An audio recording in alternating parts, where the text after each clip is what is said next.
Oke, assalamualaikum warahmatullahi wabarakatuh. Pada bagian kali ini kita akan teruskan materinya. Ini mengenai nilai maksimum, nilai minimum, dan titik belok fungsi trigonometri.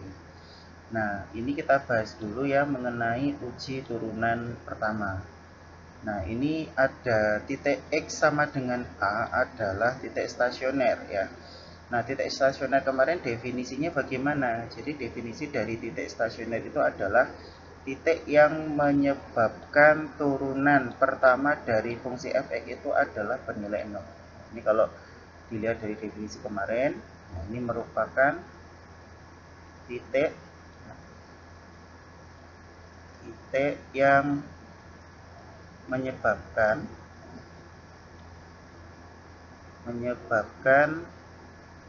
turunan fungsi f(x) ya, atau ini bisa kita sebut sebagai f aksen x ya teman-teman. Nah, atau f aksen x turunan pertama ini ya. Nah, ini turunan pertama dari fungsi f(x). Nah, turunan pertama itu dia bernilai 0 ya.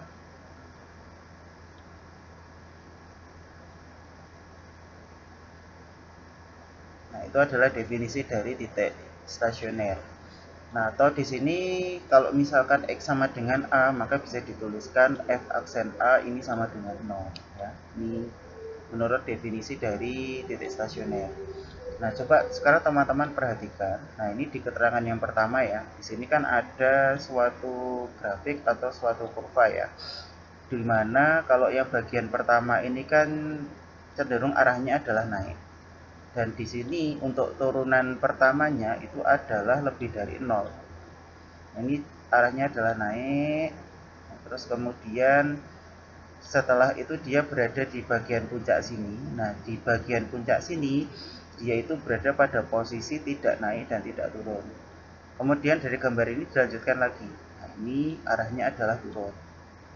Itu ya. Nah, ini untuk f aksen x atau turunan pertamanya adalah yang kurang dari 0. Nah, kemudian kalau kita lihat, jadi daerah yang berada di kirinya A, nah ini ya, ini kan berarti untuk yang X kurang dari A, begitu ya. Nah, ini adalah untuk X kurang dari A. Sementara untuk yang bagian kanannya sini, ini adalah untuk X adalah lebih dari A, ya. Jadi begitu. Nah, kemudian nilai dari F aksen A ini pasti sama dengan 0. Jadi pada kondisi dia tidak naik dan tidak turun. Ini berada di puncaknya.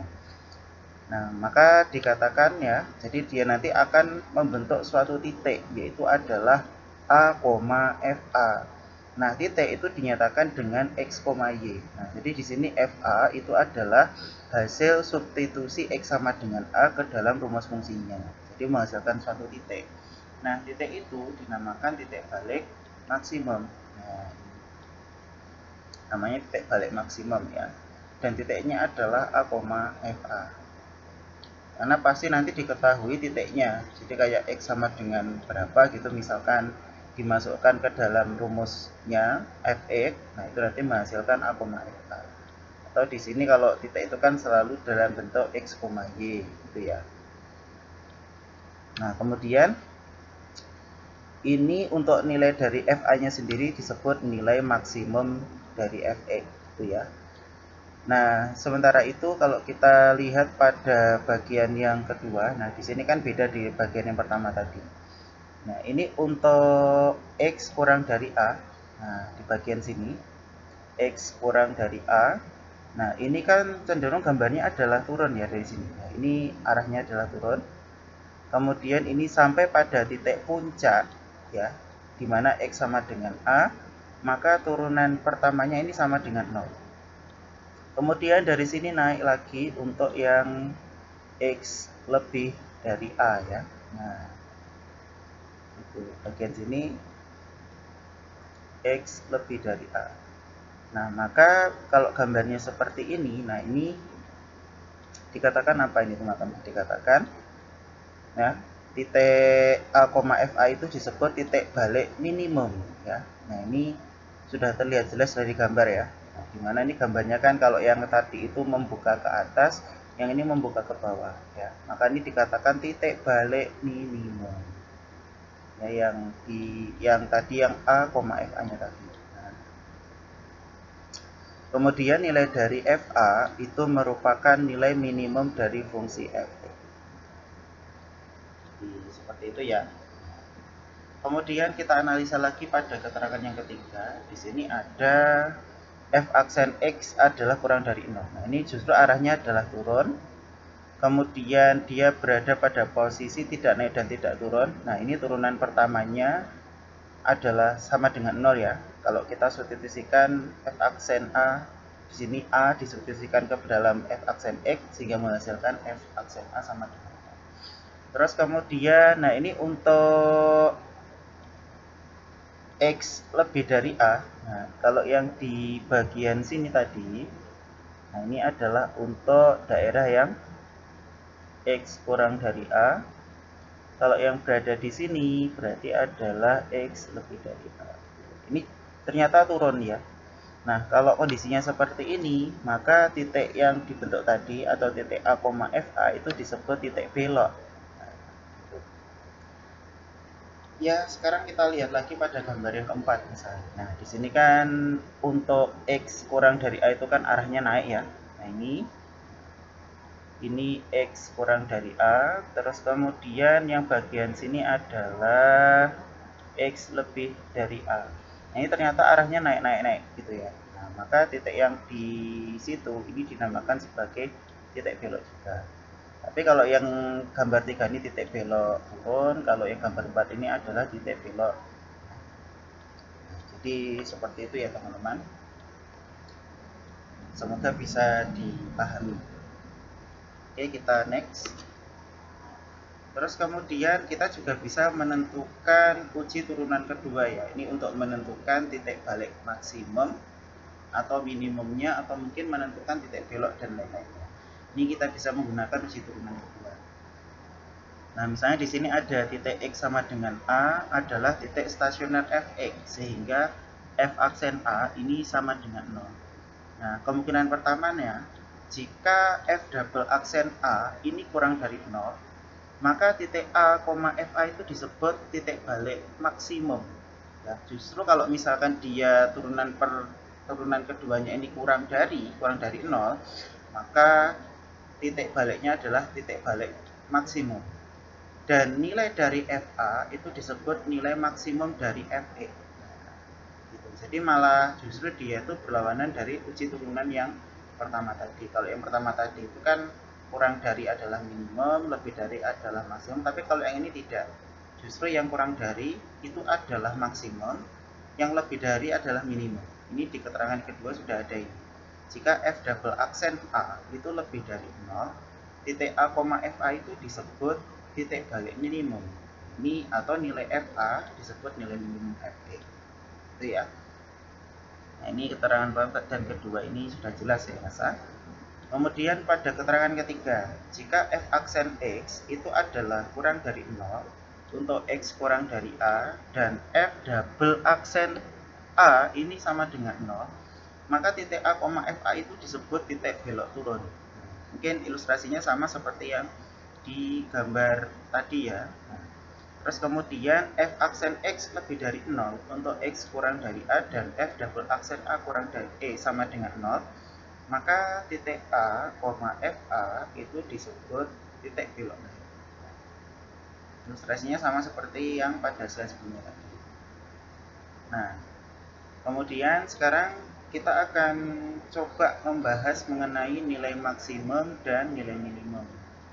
Ya, ini misalkan daerah asal. Nah, ini kalau kita pernah mendengar istilah dari daerah asal ya teman-teman.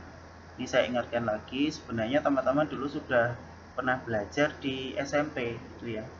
Kalau daerah asal, nah, daerah asal itu nama lainnya adalah domain. Terus kemudian kalau di sini ada daerah kawan, nah, daerah kawan itu nama lainnya adalah podomain. Terus kemudian ada daerah asal, ada daerah kawan, ya. Ada juga yang namanya daerah hasil. Ya. Nah, daerah hasil itu dinamakan sebagai range. Ya. Range. Nah, ini penyimbolannya dari setiap buku berbeda-beda, tapi kalau di buku saya untuk daerah asal atau domain fungsinya itu disimbolkan dengan df. Ya. Itu disimbolkan dengan df. Nah, tapi f-nya berada di bawah teman-teman, jadi sebagai indeks ya. Kemudian kodomennya itu adalah kf. Nah, f-nya ini terletak di bawah sebagai indeks. Kemudian range-nya itu adalah rf.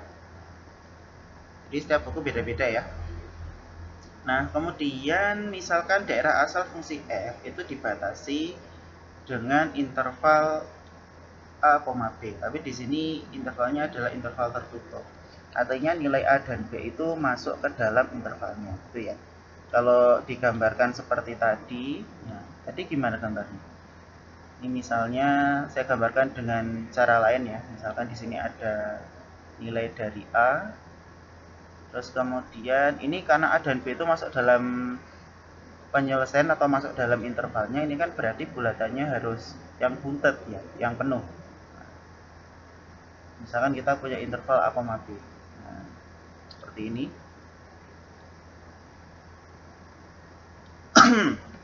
Nah, ini nilai maksimum atau minimum fungsi di interval a, b itu disebut nilai maksimum atau minimum relatif. Nah, relatif ini kan berarti ya tergantung dari kondisinya ya. Nah, ini artinya jika interval fungsi f itu diperluas itu maksudnya tidak hanya dibatasi a, b, mungkin dibatasi pada interval bilangan yang lain gitu ya.